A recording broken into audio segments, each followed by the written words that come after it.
إلهي لست للفردوس أعلى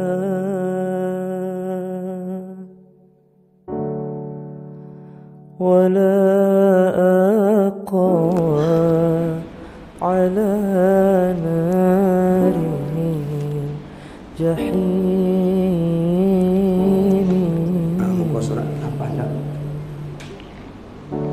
Bismillahirrahmanirrahim. Assalamualaikum. Kajian kitab kita Penawar Bagi Hati, puasa April.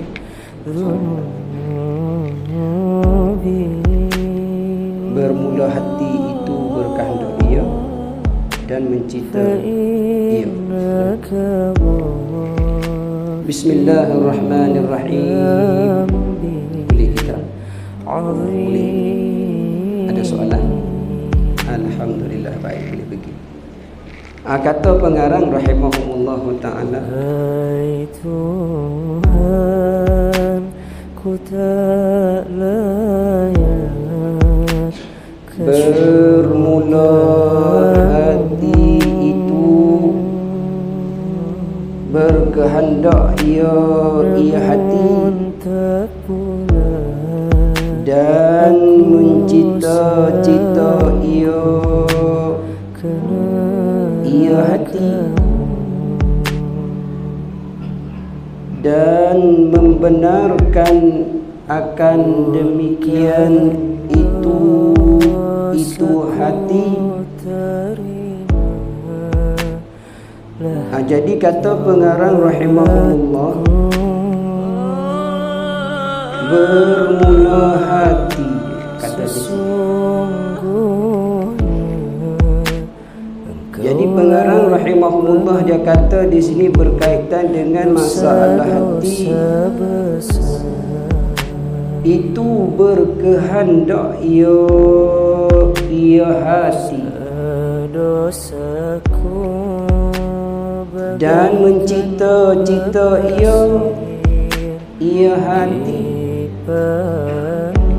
Apa maksud murad di sini kalau kita katanya berkehendak hati? Dan apa murad jika kita bahas juga bersamaan dengan mencita-cita ia hati? Kenapa ulama hadirkan perkataan hati kat sini? Pada hakikat kitab yang kita dok bahas ni berkaitan dengan masalah dua mata. Awal-awal daripada fasal yang pertama daripada 7 fasal kitab yang kita dok bicara berkenaan dengan penawar ubat berkaitan dengan hati. Padahal 7 fasal yang bahas dalam kitab penawar bagi hati ni tak ada lagi tajuk berkenaan dengan hati. Sebenarnya 7 itu salah satu kena kepada 2 mata. Salah satunya ialah kena kepadanya 2 telinga. Dan salah satunya kena kepadanya lidah. Dan salah satunya kena kepadanya 2 tangan. Dan salah satunya kena kepadanya perut. Dan salah satunya kena kepada faraj. Dan salah satunya kena kepada 2 kaki. Tapi masalah hati tak ada lagi. Ada juga akan bahas dalam kitab ni, tetapi bab yang kedua, maknanya kitab yang kedua dalam kitab penawar bagi hati, sebab dia ada dalam kitab ni 3 kitab. Satunya berkaitan wajib kita meliharakan anggota yang 7. Tetapi kita dah bahas anggota yang pertama 2 mata daripada 7 anggota yang wajib kita kena jaga. Habis 7 bab tu kita akan masuk berkaitan dengan hati ataupun jantung, kemudian bahas. Itu kitab yang kedua. Dalam kitab ni juga yang sama. Habis yang tu kita akan bahas juga berkenaan dengan masalah sifat yang dipuji. Ni dalam satu kitab ni ada 3 kitab bahagian dia bagi. Jadi bermaknanya kenapa ulama hadirkan perkataan bermula hati itu berkehendak ia hati. Sebab atas dasarnya dalam kitab ni kita dah bahasnya awal-awalnya muka surat 7 bawah tu berkenaan dengan sepotong hadis.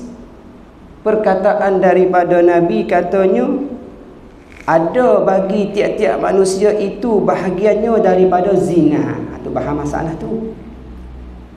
Jadi manusia apabila sebut manusia, dalam manusia itu ada bahagian dia. Di seginya bentuk manusia itu ada hakikat bahagiannya zina. Itu manusianya. Makna daripada bahagian zina. Dia kata apa dia? Mata tu berzina kedua. Asal hadis itu. Selepas tu apa pula? Tangan tu pun zina. Hadis sebelum tu.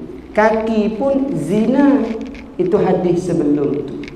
Maksudnya mata zina di sini melalui pandangan yang tidak dibenar oleh syarak, tu dinamakan zina. Asal hadis yang kita dah bahas.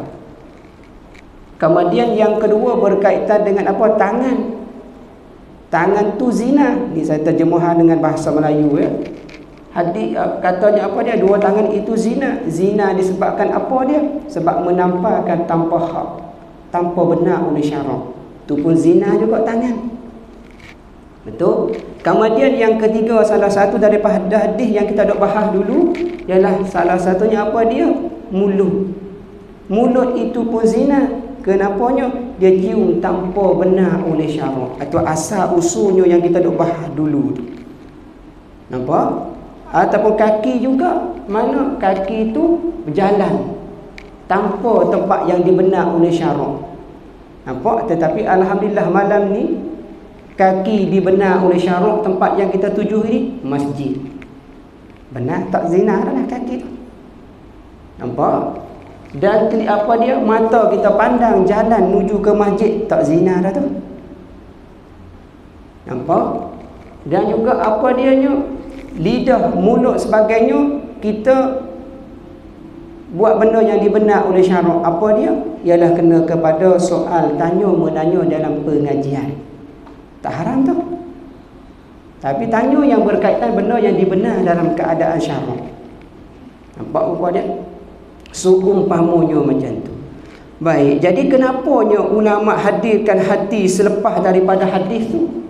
Bermula hati itu hati berkehendak. Apa kehendak ni? Mau, nak. Tu.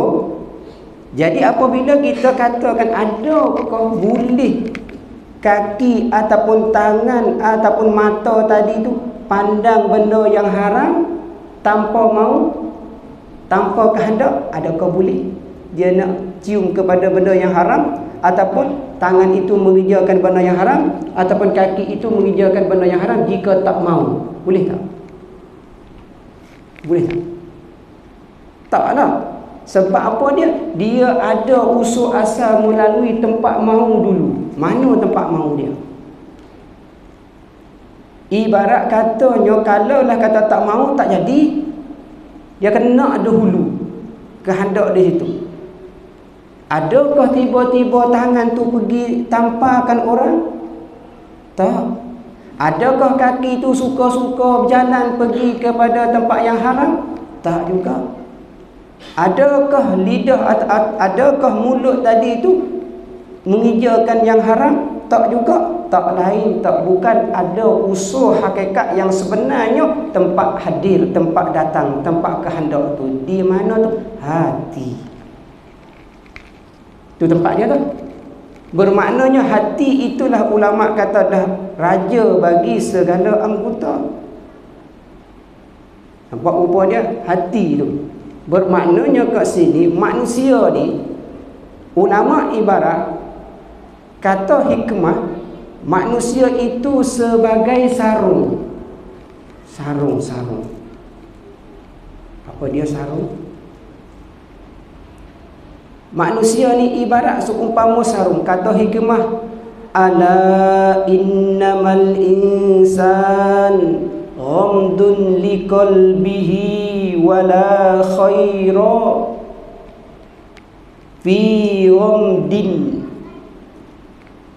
idza lam yakun fi naslun. Tu kata-kata hikmah. Maksudnya apa dia? Ala, tahu olehmu, tahulah, innamal insan, bahwasanya manusia, ghamdun, sarung. Kena sarung? Faham saya cakap ibarat sarung? Kalaulah kata tangan, ada sarung tangan. Kalaulah pisau, ada sarung pisau.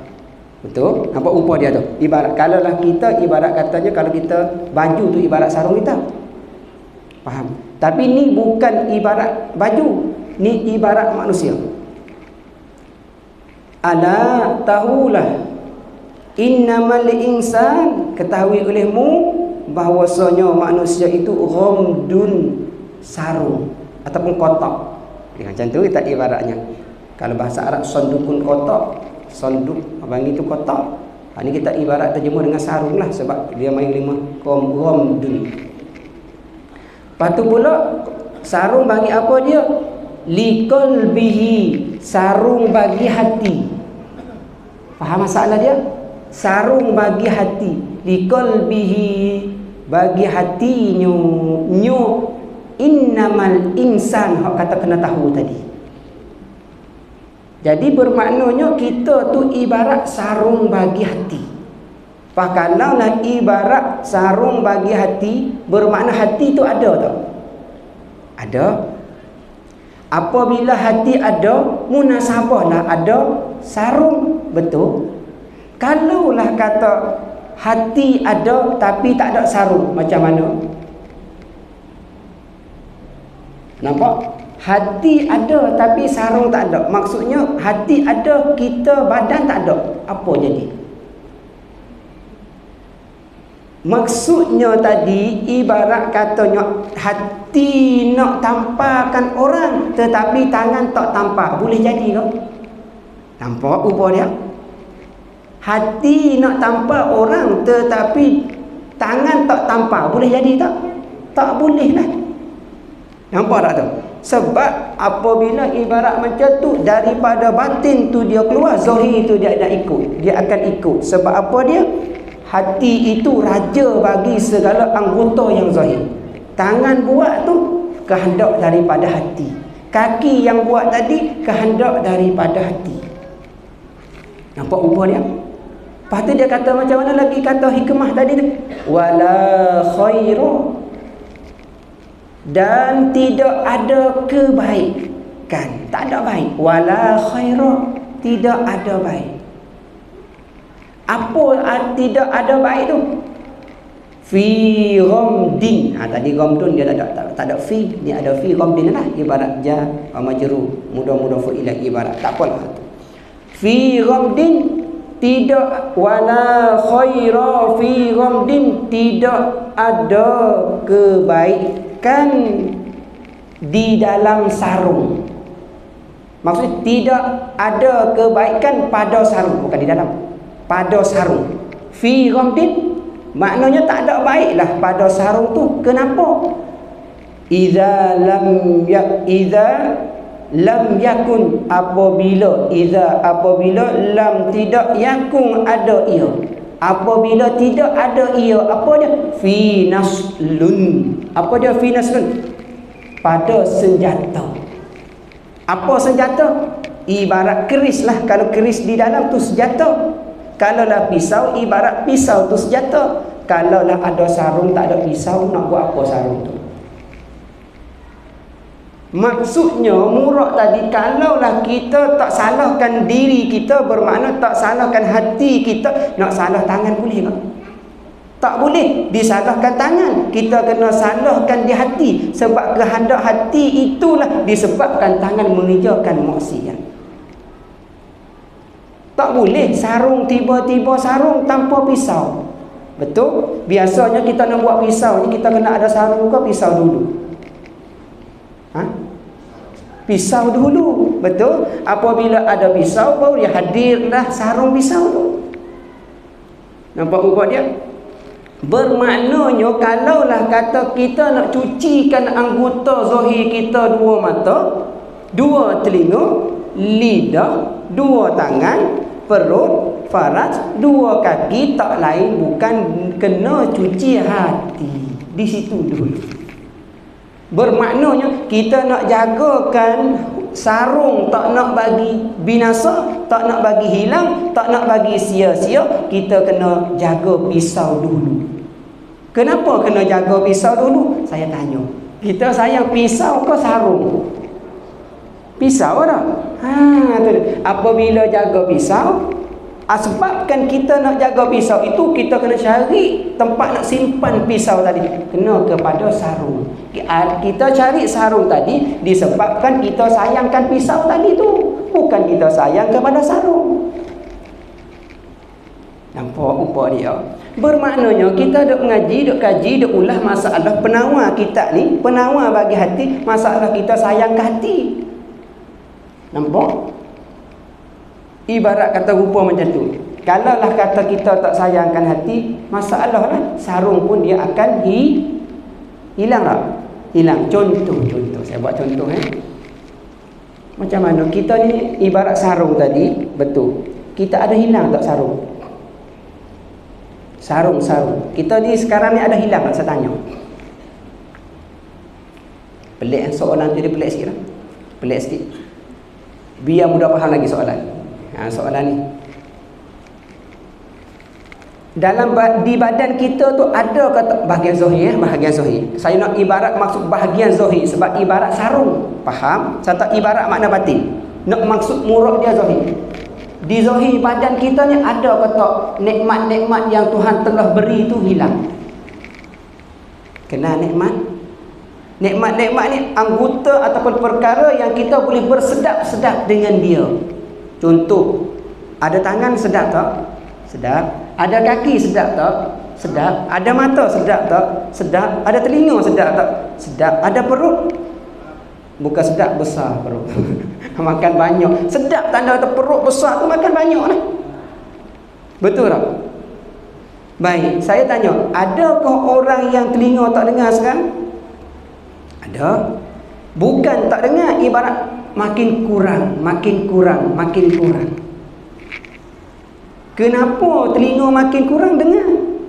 Ataupun kaki, dulunya sehat kaki betul, makin lama makin sakit tu makin kurang, makin nak hilang orang panggil dia.